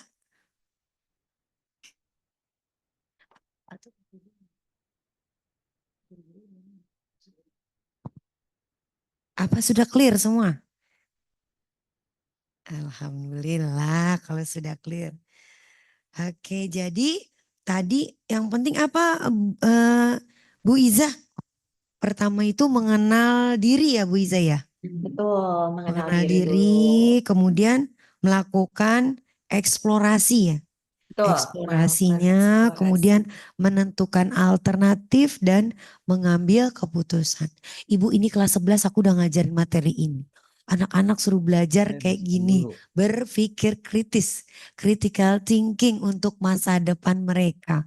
Mudah-mudahan sama ya Bu ya, niat kita adalah untuk sukses anak-anak SMA Islam Al-Azhar 3. Materi critical thinking ini perlu banget untuk anak-anak mengambil keputusan dan bersama-sama dengan orang tua. Nah, oh ada yang nanya, Mama Fadil, coba kita lihat. Aku nggak kelihatan di sini. Assalamualaikum. Ah iya Mama Bu Fadil. Iza dan Waalaikumsalam. Dipersilakan orang untuk Mama Fadil menanyakan kepada Ibu narasumber yang cantik ini. Siap. Terima Silakan kasih Ibu. Mbak. Bu Iza, mohon maaf saya mau tanya. Ini kan strong test ini lebih mengarah ke apa ya, kesukaan anak, bukan kesukaan ya, yang arah anak-anak lebih interest gitu ya Bu Iza ya. Apakah setelah strong test ini kita sudah tahu, oh anak-anak lebih arahnya pengennya arah ke sini gitu, tapi apakah kita perlu tes macam tes IQ juga gitu untuk mengakomodir interestnya anak-anak ini gitu. Jadi apakah mereka tuh mempunyai bekal yang cukup dalam hal kemampuannya untuk menuju ke hal-hal yang mereka sukai, yang minati gitu. Terima kasih Bu Iza. Baik, terima kasih Bu. Nah, ini tuh biasanya menjadi pertimbangan juga gitu ya, dan menjadi diskusi. Ketika kita tahu minat, perlu nggak sih kita tahu kemampuan? Perlu. Apakah tes IQ adalah satu-satunya cara untuk mengetahui kemampuannya seseorang? Enggak, gitu ya. Bahkan pada level-level SMA gitu ya, itu buat beberapa psikolog tuh agak cukup challenging untuk mengidentifikasi IQ-nya anak-anak. Gitu ya. Kenapa? Karena gini, yang namanya kemampuan dan performance seseorang itu kan ditentukannya tuh nggak hanya dari secara nature. IQ itu kan nature ya. IQ itu adalah sesuatu yang terberi oleh Allah gitu. Allah ngasih kecerdasan dan kemampuan kognitifnya tuh segini gitu. Tapi sebenarnya performance atau apa yang ditunjukkan oleh seseorang itu tuh makin anaknya besar, makin dipengaruhi oleh lingkungan gitu. Jadi memang cukup challenging buat para psikolog nih udah di di SMA ini ketika faktor lingkungannya itu udah besar banget dalam dirinya seseorang untuk mengidentifikasi sebenarnya tuh apakah si IQ ini tuh akan merepresentasikan kemampuannya dia atau enggak sih gitu. Nah, sedangkan sebenarnya kan yang kalau kita lihat sehari-hari, yang kemudian kita lihat sebagai yang namanya kemampuan kuliah gitu ya, kesiapan untuk kuliah, itu bukan IQ-nya ya, tapi gimana dia bisa perform gitu. Banyak banget faktornya. Ada orang-orang yang IQ-nya tinggi, misalnya ternyata tidak berhasil dalam ujiannya karena dia punya anxiety yang tinggi pada saat mau ujian. Bisa banget, mungkin banget gitu ya. Jadi yang diperlukan mungkin bukan tes IQ kali ya Bu, tapi pemahaman gimana sih anak ini kemampuannya, potensinya ada di mana gitu ya. Tadi melalui hasil potensi tadi ngelihat kayak kemampuan penalarannya dia gitu ya, kemampuan kognitifnya dia secara umum dan bagaimana dia kemudian bisa menggunakan itu dalam kehidupannya sehari-hari. Nah, itu kayaknya yang lebih penting gitu sih Bu. Mudah-mudahan menjawab ya. Oke, terima kasih Bu Iza. Oke, terima kasih Mama Fadil untuk pertanyaannya. Bu Iza, ada lagi nih di chat. Nah, pertanyaan dari mamanya Adnan dari 11F3. Dari tes bakat ini keakuratannya berapa? Berapa sih keakuratan terkait dengan tes bakatnya ya? Kemudian berdasarkan pengalaman-pengalaman yang sebelumnya nih. Terus satu lagi dari Mama Melati. Apa yang dimaksud dengan kemampuan induktif? Nah, 2 pertanyaan dipersilakan Ibu. Baik, terima kasih. Oke, untuk pertanyaan mengenai keakuratan, biasanya dia akurat Ibu hasil tes minatnya ya, yang untuk si realistik, investigatif, artistik, social, enterprising, dan konvensional, itu dia akurat gitu. Jika sudah ada yang hasilnya tinggi di bidang tertentu gitu. Jadi kalau misalnya ada yang udah nilainya 70 ke atas, dia biasanya tidak akan berubah tuh. Sampai dia dewasa, dia akan minatnya di situ. Gitu. Tapi kalau tadi ya masih ada di 50 sampai 70 gitu ya, minatnya masih sedang-sedang aja. Nah, ini yang makanya tadi perlu melakukan penajaman minat gitu. Nah, kemudian apa sih yang dimaksud dengan kemampuan induktif? Kemampuan induktif atau penalaran induktif itu adalah kemampuan seseorang untuk mengambil kesimpulan berdasarkan observasi terhadap pola-pola tertentu, gitu ya. Jadi misal, contoh nih ya, mungkin dari ilmu psikologi kali ya, yang kalau mungkin bisa cukup relate gitu ya dari sisi orang yang awam. Kemampuan induksi atau penalaran induktif itu adalah kemampuan ketika misalnya saya nih sebagai orang tua, saya ngeliat nih polanya anak saya tuh kalau misalnya eh, apa namanya ada anak-anak gitu ya, atau saya sebagai guru ngeliat nih ada banyak anak-anak gitu ya, terus mereka tuh ternyata kalau jam 11 tuh udah cranky banget gitu, udah kayak mulai banyak yang ngambek, berantem, rewel gitu ya. Terus udah gitu saya ngeliat, oh kalau jam 12 mereka istirahat makan, terus jam 1-nya tuh udah hilang tuh perilaku itu gitu ya. Lalu kemudian saya coba observasi selama beberapa waktu gitu ya, ngelihat pola yang sama, ternyata di anak-anak yang lain yang sama, terus dia ngambil kesimpulan bahwa, oh kayaknya di anak-anak ini nih, mereka tuh emang akan cranky di jam-jam tersebut karena udah terlalu lama mereka berada di dalam ruangan gitu ya. Terus ketika di jam istirahat tuh mereka bisa keluar, bisa makan dan lain-lain, ternyata mereka udah bisa melampiaskan gitu ya kebutuhannya mereka untuk bersosialisasi, makan, terus bermain. Ketika balik lagi mereka ya udah happy-happy lagi. Itu adalah kemampuan induktif ketika dia mengambil kesimpulan dari eh, observasi terhadap pola-pola yang dia amati gitu. Itu adalah kemampuan induktif gitu ya. Semoga bisa menjawab ya dengan contoh yang tadi. Gitu. Oke, gimana Ibu dari Mama Melati sama Adnan? Bu Meta ya, Bu Meta dan eh, ibunya Adnan. Mudah-mudahan sudah sesuai jawabannya ya. Baik, kita lanjutkan nih. Ada mulai mulai kayaknya mulai on deh. Pertanyaannya mulai banyak nih. Kita lanjutin ya, Bu Iza. Iya. Nah, ini pertanyaan selanjutnya dari mamanya Benazir kelas 11 F1. Urgen mana ya Bu? Menyiapkan IQ anak atau mental serta attitude sebelum melanjutkan kuliah di luar negeri. Ini kebetulan Anandanya itu jurusannya masuk di IB Bu sekarang. Ketika orang tua sedang menyiapkan mental termasuk naik moda transportasi umum agar kelak mereka tidak kaget di negeri orang, tetapi malah sebagian menganggap itu kejam. Padahal semua sudah dipersiapkan untuk kemandirian mereka termasuk harus bersih-bersih kamar. Bukannya begitu Bu? Itu dulu deh. Baik.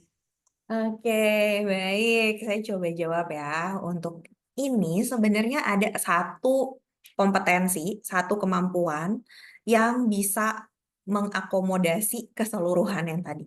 Namanya self-regulated learning. Ketika seorang anak itu bisa secara mandiri mengelola belajarnya dia, maka secara otomatis kemandiriannya di area-area yang lain pun mampu Jadi kayak kalau kita ngasih kayak persiapan akademik tuh bukan berarti disuruh drilling ya Bapak dan Ibu, disuruh ikut bimbel belajar. Enggak. Kesiapan akademik itu adalah bagaimana dia bisa secara mandiri meregulasi belajarnya dia. Dia tahu kapan dia harus belajar, dia tahu ketika dia dapat nilai jelek itu kenapa dan gimana cara meningkatkannya. Dia tahu kapan dia merasa kesulitan dan harus minta bantuan, gitu ya. Itu adalah yang namanya self-regulated learner. Tuh ya, jadi self-regulation atau kemampuan mengelola dirinya dia itu sangat penting dan itu yang harus disiapin gitu. Kalau di area kompetensi tersebut dia sudah mampu, pasti secara akademik pun ikutan gitu ya. Dan secara kemandirian di konteks-konteks yang lainnya itu juga ikutan gitu. Oke, eh, kita lanjutkan dengan yang lain ya, karena Bu Basi banyak pertanyaan nih. Nah, berikutnya ini dari orang tuanya Muhammad Wildani. Nah, ini orang tua ya dari kelas 11 F2. Pertanyaannya begini, Ibu. Pertama, ada dua pertanyaan ya. Orang tua mengamati perkembangan anak dari lahir sampai saat ini, sehingga tahu bakat dan kemampuan anaknya. Tapi ternyata minat anak dan orang tuanya berbeda. Nah, bagaimana solusi terbaik sehingga tidak ada penyesalan di kemudian hari? Yang kedua, jika hasil talent mappingnya berbeda, cukup signifikan dengan minat anak yang cukup kuat, karena adanya inspirasi atau motivasi dan melihat dari lingkungan dan perkembangan.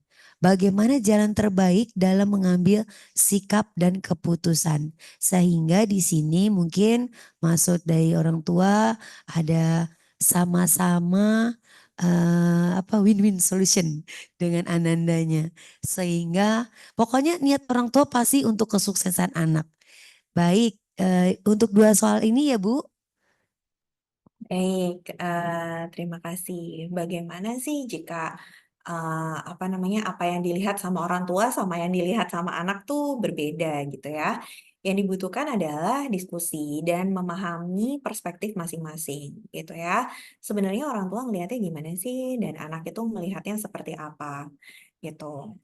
Jangan-jangan sebenarnya bahasanya saja yang berbeda tapi maksudnya sama. Kadang-kadang ada hal-hal yang kayak gitu. Atau jangan-jangan ada nih jurusan gitu ya atau pekerjaan tertentu yang ternyata mengakomodasi kedua minat tersebut gitu ya, kedua perspektif tersebut, cuman belum disepakati atau belum diketahui gitu. Dan yang sangat diperlukan tuh sebenarnya adalah memahami konsekuensi dari pengambilan keputusan. Ya, jadi misal orang tuanya ngelihat anak ini tuh kayaknya dia bagus deh di area sains gitu. Tapi anaknya ternyata eh, dia lebih pengennya banyaknya sosial gitu ya. Nah, ada nggak sih area-area yang ada di tengah-tengah antara sains dan sosial? Kalau ternyata orang tuanya ngelihat karena kamu tuh kayak tadi yang saya bilang ya, yang namanya sains, rasa ingin tahu, suka membaca, itu nggak selalu berhubungan dengan hmm, IPA aja gitu ya, tapi area-area social science, area-area sosial tuh juga kaitannya sama sains juga gitu ya. Nah, misalnya orang tua ngeliatnya anaknya tuh bisa pintar banget matematika gitu, anaknya bilang ya aku pintar matematika sih, tapi aku nggak terlalu suka ya gitu. Nah itu tuh perlu kemudian dilihat cara di tengah-tengahnya. Ada nggak sih jurusan-jurusan yang hubungannya sama matematika tapi bisa juga kaitannya sama sosial gitu ya. Tadi contohnya akuntansi, data science tuh ya science sih, tapi dia banyak banget kaitannya sama pengambilan keputusan bisnis misalnya, bisnis strategi gitu ya. Nah itu tuh eh, jangan-jangan kitanya nggak tahu bahwa ada kesempatan-kesempatan kayak gitu ya, sehingga perlu diskusi dan perlu mencari tahu bersama-sama. Dan itu tadi, paham konsekuensinya. Misal, orang tua merasanya A, anak merasanya B. Kemudian anaknya kekeh, enggak, pokoknya aku tetap maunya yang ini. Gitu. Oke, yuk kita identifikasi bersama-sama. Ketika kamu memilih B, konsekuensinya apa sih? Tuh, misalnya, oh kamu harus belajar lebih keras ya. Karena aku lihat kamu sebenarnya nggak ada di situ sih, tapi ya pasti bisa kalau kamu mau belajar. Cuman belajarnya nggak bisa kayak sekarang. Kamu harus belajarnya lebih keras gitu misalnya. Jadi konsekuensi-konsekuensi tersebut itu tuh juga harus dipahami gitu bersama-sama. Pun ketika anak itu akhirnya mengikuti pilihannya orang tua gitu ya, maka anak tuh juga sama-sama ya, orang tua dan anak harus sama-sama mengidentifikasi konsekuensinya apa. Aku nggak suka mah kalau misalnya aku harus tetap ikut apa yang diinginkan sama mama. Konsekuensinya berarti mungkin mama harus banyak dukung aku ya. Mama harus ngasih tahu aku nih kalau aku ternyata nggak bisa di sini terus gimana. Nah, ngasih support dalam bentuk misalnya resources atau sumber-sumber belajar yang lebih banyak ya, karena aku tuh nggak suka. Atau boleh nggak ajak aku ketemu deh dulu mah sama orang yang punya pekerjaan kayak gitu supaya aku benar-benar tahu nih nanti gimana sih, atau kasih ajak aku dong ke apa ya, misalnya ketemu sama mahasiswa-mahasiswa di jurusan itu supaya aku tahu kuliah di sana tuh kayak gimana gitu.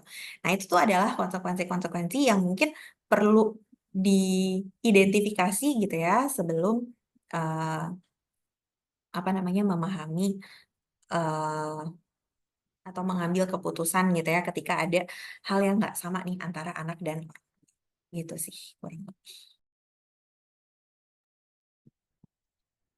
Baik, terima kasih untuk Ibu Iza. Mudah-mudahan orang tua yang lain semua juga dapat memahami jawaban dari Ibu Iza ya. Ini kebetulan ada beberapa nih, cuma karena waktunya nanti sampai jam 10, yang sudah pernah bertanya saya skip dulu ya. Ini ada pertanyaan juga, tapi kayaknya ini dari Danendra, orang tua Danendra 11F4 mau menanyakan, eh saya mau tanya, tadi kan sudah diberikan penjelasan bagaimana cara membaca hasil tesnya dan untuk tesnya kapan dilakukan dan jika sudah dilakukan hasilnya bisa dilihat di mana. Oh, ini jawabannya.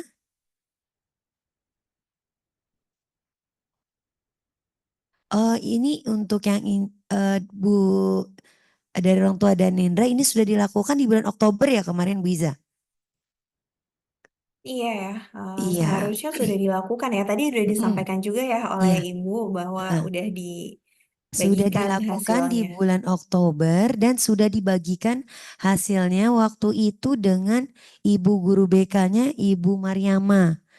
Nah, terus sudah di-share di Anandanya. Tapi kalau memang Danindra belum dapat, nanti dari wali kelas kita akan mencoba merekap kembali siapa yang belum mendapatkan dan akan kita kirim ulang. Begitu ya, Bu ya? Oke, kemudian ada yang menanyakan kontak atau emailnya Bu Iza nih. Nah, ini gimana Bu Iza? Udah ya? Oh iya udah. Udah boleh lewat email aja ya Bu. iza.dinila@smamu.co.id. Nah, karena ada yang resen nggak? Coba. Ada lagi nggak? Belum. Masih. Oke, boleh satu lagi. Kita balik ke yang atas ya. Oke, dari orang tuanya Amberlin, kelas 11 F1. Saya mau bertanya, adakah berdasarkan penelitian atau kasus-kasus sebelumnya, apabila anak mengambil jurusan yang berbeda dengan hasil strong testnya, misalnya bukan ambil yang paling kuat, tetapi yang moderat atau lemah karena tiba-tiba berubah pikiran, Bu. Adakah kasus-kasus mereka akan struggle saat kuliah nanti? Silakan Bu. Iya, jawabannya adalah ada gitu ya. Dan struggle-nya tentu saja berbeda-beda level gitu ya. Ada yang sampai dia harus pindah jurusan gitu ya. Atau ada juga yang akhirnya ya saya menjalani aja sampai selesai. Yang penting saya lulus, lalu kemudian eh, tidak meneruskan berkarir di area yang jurusan pilihannya dia gitu ya. Jadi pindah nih ke area yang lain gitu. Ada juga yang kemudian ya harus butuh support yang lebih banyak ya gitu, penyemangat dari mungkin orang tua atau dari teman-temannya gitu ya. Atau ya berkuliah ya karena lingkungannya dia udah nyaman gitu ya. Yang harus dipastikan adalah ketika anak itu kemudian memilih jurusan yang tidak sesuai dengan minatnya, itu lingkungan belajarnya tuh cukup memadai untuk dia dapat support gitu ya. Kalau misalnya ternyata udah nggak sesuai dengan minatnya, terus kemudian lingkungannya juga tidak nyaman, nah itu tuh yang kemudian resiko untuk dia kemudian putus kuliah dan harus cari alternatif yang lainnya, nah itu tuh jadi lebih tinggi gitu sih.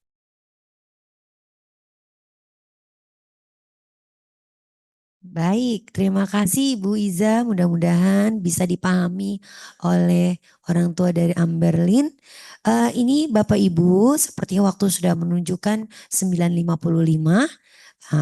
Sebelum saya tutup, ini ada dari tim rencanamu mau kasih free konsultasi online. Ya Bu ya. Satu one on one untuk 50 orang tua yang mengisi link tercepat. Wah, cepat-cepatan ini. Nanti linknya akan disampaikan oleh wali kelasnya. Oh, nanti wali kelasnya bareng-bareng ya nge-share-nya supaya sama-sama secepat-cepatnya loh. Baik. Itu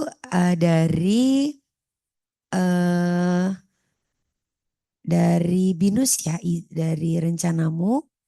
Baik, ada lagi Bapak Ibu? Baik, Bu Iza, kita tutup dulu ya.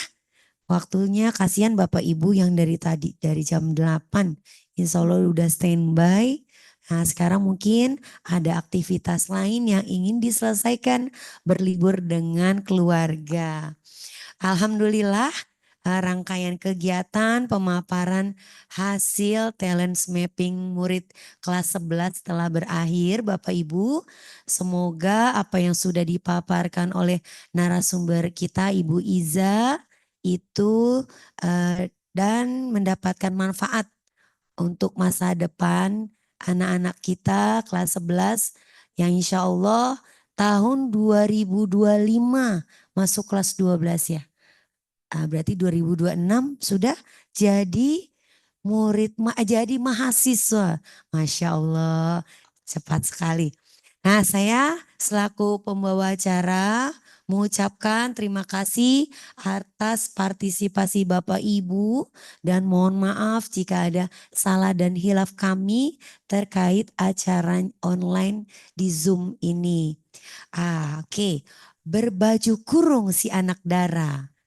Cakep, nggak ada yang jawab. Sanggul berhias kembang melati. Kalau rame, Mas. tersilap. Iya, rame. Aduh, terima kasih Bu, saya banget Biasa, cakep. Iya, Ulang, kita ulang. Berbaju kurung si anak dara. Cakep. Sanggul berhias kembang melati. Cakep. Kalau tersilap tutur bicara, mohon maafkan sepenuh hati. Baik, terima kasih Bapak Ibu untuk kehadirannya yang luar biasa. Kami ucapkan banyak-banyak terima kasih. Kemudian tidak lupa kepada narasumber, kami ucapkan terima kasih yang luar biasa. Kami nggak bisa apa lagi ya. Pokoknya mudah-mudahan semua sukses ya. Nah, sebelum kita akhiri Zoom ini, Bapak Ibu jangan lupa kita sama-sama membaca hamdalah dan doa kafaratul majelis. Alhamdulillahirrabbilalamin, subhanakallahumma wa bihamdika, asyhadu alla ilaha illa anta, astaghfiruka wa atubu ilaik. Billahi taufiq walhidayah. Wassalamualaikum warahmatullahi wabarakatuh. Waalaikumsalam warahmatullahi wabarakatuh. Terima kasih Ibu narasumber Bu Iza, Bapak Ibu, orang tua murid.